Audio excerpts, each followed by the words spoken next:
Welcome to episode 145. Most business owners think that they're selling to one person, but in reality, they're selling to a committee, some of whom they're never going to meet. And today's guest is Michael Field, who's the founding partner of EvettField Partners, and he calls it the invisible buying committee.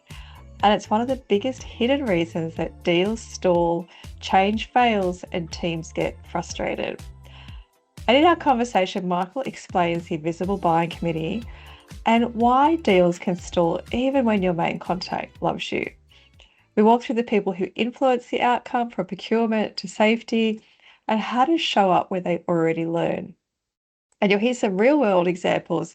And also we walk through a straightforward plan you can use this month, be it selling externally for a deal or internally, perhaps to get a change through. Now, we did record this episode in person while I was in Brisbane. So we didn't record the video so that we could have a really nice just audio conversation together. So for this YouTube video, you're probably split screening anyway, so you can leave it going on audio. There's just going to be a static image on the screen for the video. Now, let's jump into the conversation. Welcome, Michael.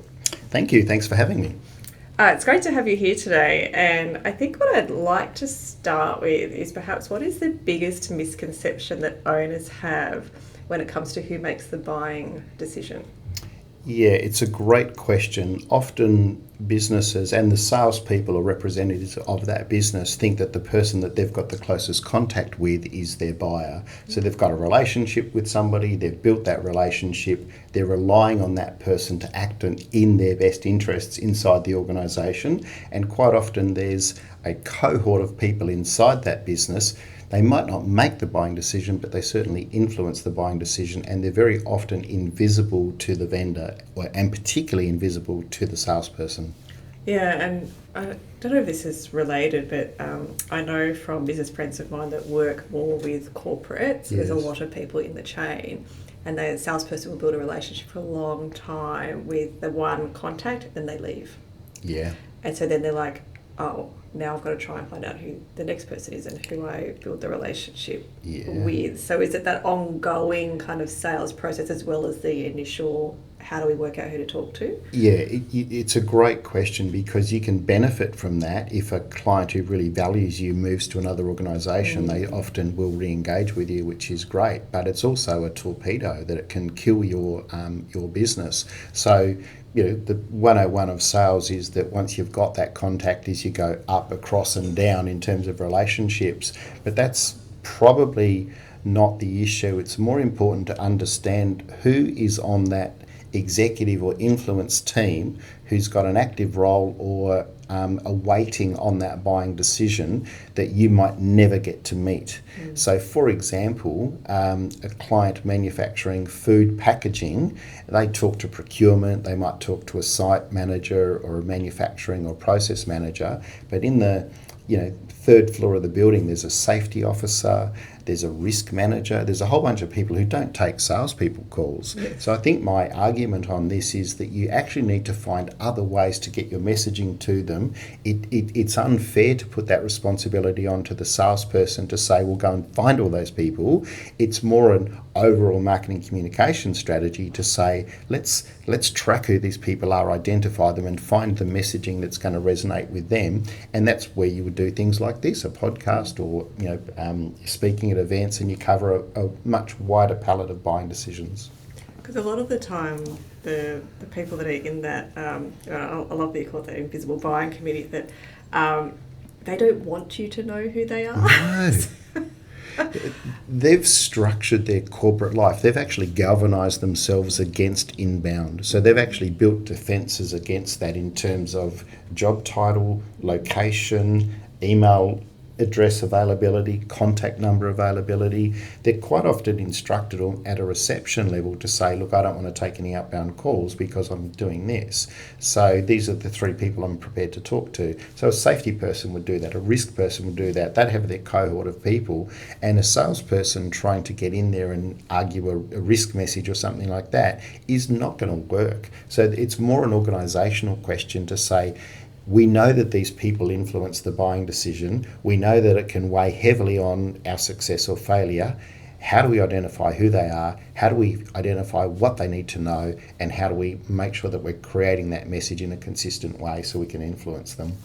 So what would be the signs that you're only speaking to the visible stakeholder? Like, are there any sort of early warning signs people can be aware of? I think that size does matter in the context of businesses, that if you're talking to a smaller business and you're talking to the owner of that business, they still have invisible buying committee. They've got partners and their team will have a view and those sorts of things. I think it's wise to take a view that there is always an invisible buying committee. And I'll use a sort of an old example. If you think about car sales from 20, 30 years ago, a salesperson would often just talk to the male. And what a foolish decision to make when there's, their partner and children and other people who are going to have a view on that decision. So I think that it's wise to always have a view that there is an invisible buying committee and try and map it. But as you rightly said, the larger the corporate, the more complicated it gets and the harder they are to reach. So what's the first step in trying to map that? The first step is surrendering the view that you know who the customer is. The first step is actually accepting that you might not know your customer as well as you think you do, and acknowledging that no matter how long you've been in your industry, you might have been in your industry for 10 or 20 years or something like that, and say, well, we know our customer. And there's a lot of confidence often in businesses and business owners that they really know their customer, but their deal win rate tells me that they don't know them that well, because the win rate is the evidence that they don't. So I think that's the first step. The next step is to either, with your team, really just do what I call an autopsy on lost deals. So just grab the last 12 months worth of sales opportunities, particularly tenders and those sorts of things, and say, let's really unpack why we lost that. And our company, EvettField, did some research with, this is manufacturing businesses, speaking to procurement, and our client's view was that they lost deals because of price. And when we did long-form qual interviews with procurement, 80% of their decisions had nothing to do with price. So I think that there's just insights that are available that would refresh people's thinking and challenge them. And I think I remember that from many years ago, I think when I was studying marketing, and they often talked about people will give you price as the answer, but it's actually nothing to do with price, because they will pay the right amount of money if they think that it fits them. Yeah. It's the easiest way to get the rep off the phone. Yes. That's the reality. It's simple currency that the rep can take back to the business and say, the competitors beat us on price. So then everyone goes, and they think it's a price issue. Whereas if you're prepared to dig deeper with that customer and say, help me understand other parts of that proposal where we could have improved our position. Can I talk to some other people in your business to understand that in more detail? Or we formalise that as a customer interview set with that invisible buying committee. You come back with really deep data saying there were totally different drivers. A salesperson's not incentivized to go and find those things out because they're hard and they take a long time and they've got a resistant client. So they just move on to the next sale. So it has to kind of sit within the remit of the CEO, general management, or a motivated marketer to say, let's get to the bottom of this. And it can be very hard because sometimes the potential client doesn't actually want to tell you the real answer either. Or sometimes they don't even know because emotionally they've made the decision. They don't even recognise what that is. Yeah. So it's pretty tricky. So going to that point, and then also what you're talking about with people in the business not actually wanting to be found. So how do you get that invisible person and that information without being perceived as pushy or overly political, for example? Yeah, it's I think that this is where the responsibility splits between sales and marketing. So I'll use a live example. So a client who sells vehicles to the mining industry, the client that we're working with, their salespeople are talking to procurement, they're talking to the fleet manager, and they're talking to the mine manager. But the CFO's got a huge influence on that decision. So the way we did that is we conducted long-form interviews with everybody in the invisible buying committee, and we found out that the key driver for the CFO was lifetime cost of ownership. So the marketing asset that we created was a lifetime cost of ownership calculator, and then we micro-marketed that on LinkedIn to job title by industry, so a free lifetime cost of ownership calculator for service trucks in the mining industry, and that was only targeted to the CFOs.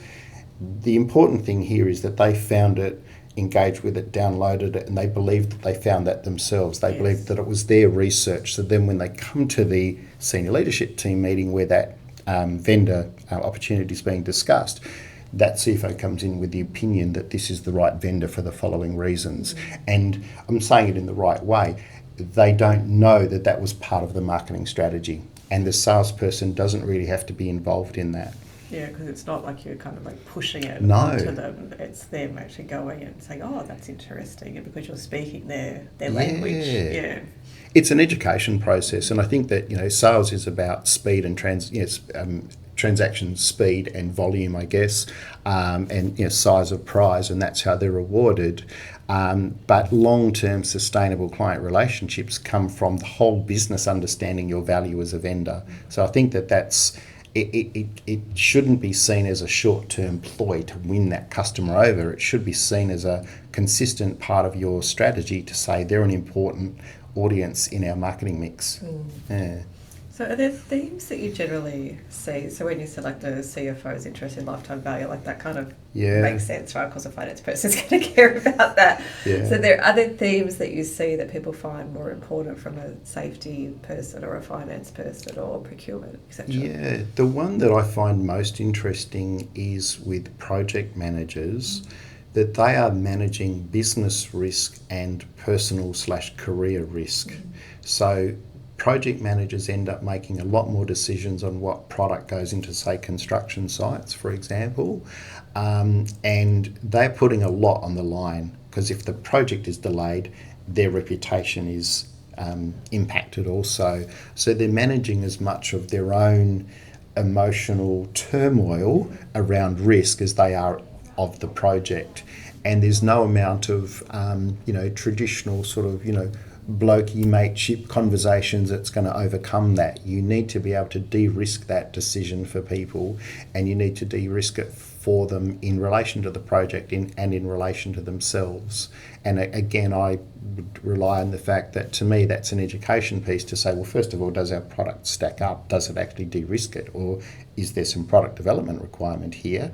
Or if it is a really great product and we're really proud of it and we're confident it meets the brief, how do we educate the customer on that so they can see those benefits and then act in our interests when the decision is made?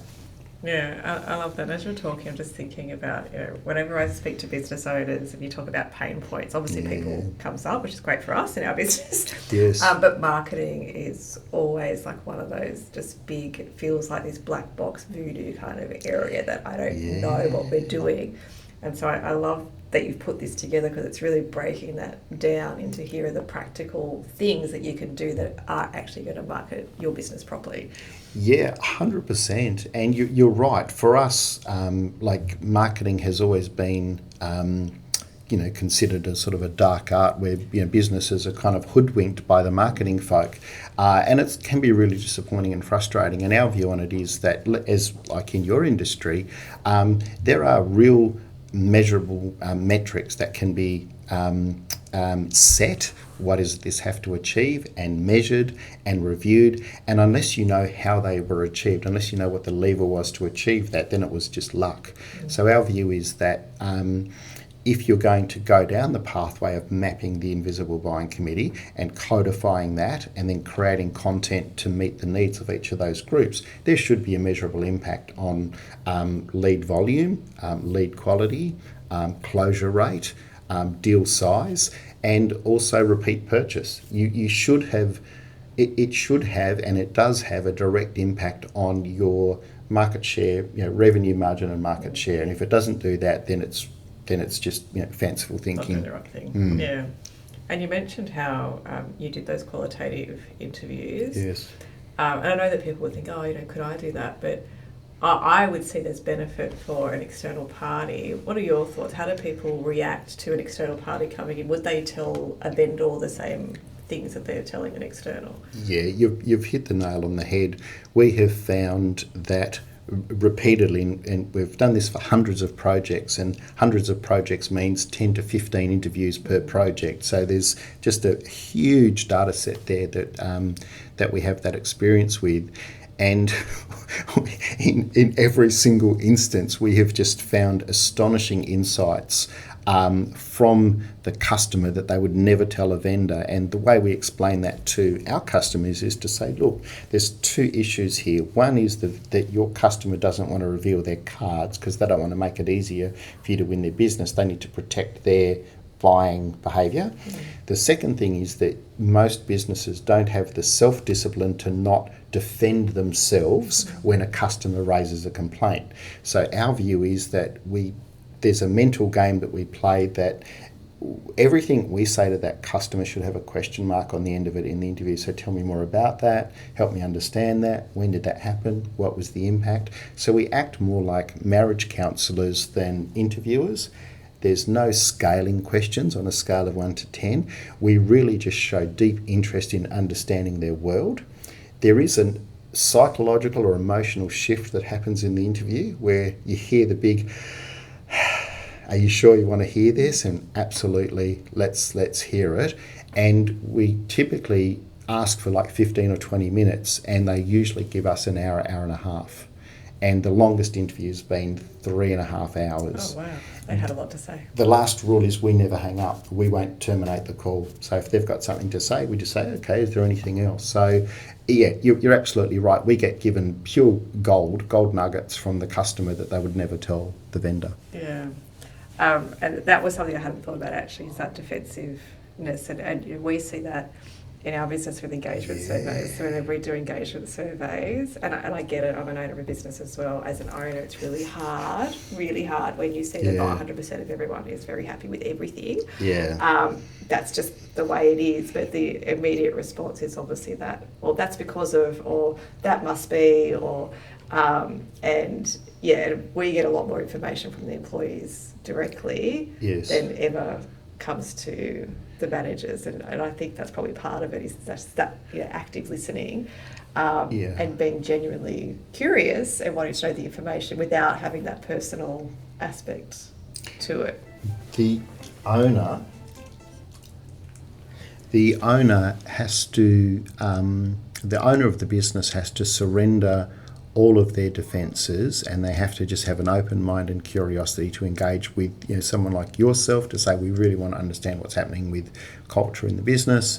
There's going to be dark episodes in there that they need to hear about, and I think that you're right. We need to prepare the business owner to say, look, this isn't going to be all roses and sunshine. There's going to be some information that's going to come out of that will surprise both of us. We don't know what's happening either. So we go in with an open mind, and then when we review it, we have to look at that in a really practical and pragmatic way to say, yep, what can we do about that now? So if I take your idea of this invisible buying committee and take it out of a sales lens and into a workplace lens, if I'm a leader and I'm trying to push change through the organisation, is there any principles that I could use from your concept that would help me in terms of, well, how do I implement this change? Like, how do I find those invisible people? So you're talking inside the business. So you're looking at generating change inside the business. I think that the model's the same, in as much as there will be hidden pockets of influence that are often invisible, that the speed of commerce means that quite often those people can skate below the radar and not get observed, and they prefer it. So I think that there's a psychological, a mental shift that needs to occur across the leadership, and you and I would be in heated agreement that it has to come from the top. If the CEO and the board or whoever it is are not 100% behind it, it will fail. That's my view. So there's a level of humility that the leadership has to adopt, to say, we're just here to learn. We just want to understand. And if there's a history in the business that it's been sort of punitive when things are found out, that requires some management where people like yourself are expert in managing that. That's not my world. But assuming that you've got a a willing group of people to participate in that, and you've got a really skilled leader and you've got great external help to do that, I think the first part is just getting the leadership on board, and then the next part is I think that the leadership team have to really observe the business and understand where are the pain points. I've found that you can look for tells. You can say, okay, we've got a really high number of credit notes. Let's understand that. So if you go and talk to a credit officer, they're not in a leadership role, they're not in an influence role, they're just managing credit notes. So my feeling is that you need to be able to take a calm view of the business, look for, I call it follow the heat, look for markers in the business that could show up issues, and then follow those until you're satisfied in a non-judgmental way.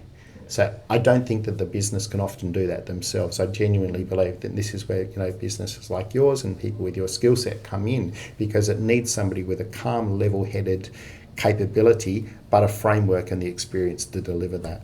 Yeah. Now we're almost at time, and I've really been fascinated by this. Thank you. But my last question is there anything that you wish that you knew earlier about running a business or being a leader? Wonderful question. Yes.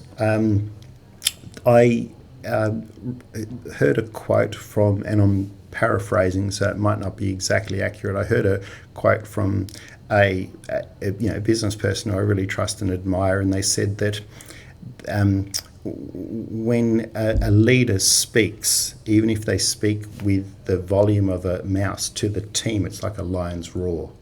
I'm like, wow. So the level of responsibility that we have to hold ourselves to our highest standards all of the time and not fall into our old habits or just let things go and those sorts of things. So without being anxious and wound up about it, I think just knowing that everything you do is seen and has an impact, both positive and negative. So that would be, somebody should have told me that earlier. Well, I think so often we don't want to be that person, right? Like we don't want to think of ourselves as the boss or what have you, but the reality is that your hierarchy in the organisation automatically amplifies whatever you're saying. So the good, the bad and the ugly. Yeah. And we're all imperfect beings, we're all a work in progress. So yeah, I think it's great. I have my dark side. Oh, thank you so much for joining today. How can people get in touch with you? What's the best way? Through LinkedIn or the website? Thank you. They're very welcome to connect with me on LinkedIn. I'm very active on there. If you visit our website, which is EvettField, EvettField.com, you'll find all the information for our socials on there. Excellent. Thank you so much. And we'll put the links to your LinkedIn and the website as well into the show notes. So thanks so much for joining me. I've really enjoyed it. And for those listening, if you've received value from this episode, I'd love it if you could leave a rating or a review over at Apple Podcasts or Spotify, so someone else can also find the episodes to help with their business. Episodes are released on Mondays, so click subscribe and you'll be notified of when it's available.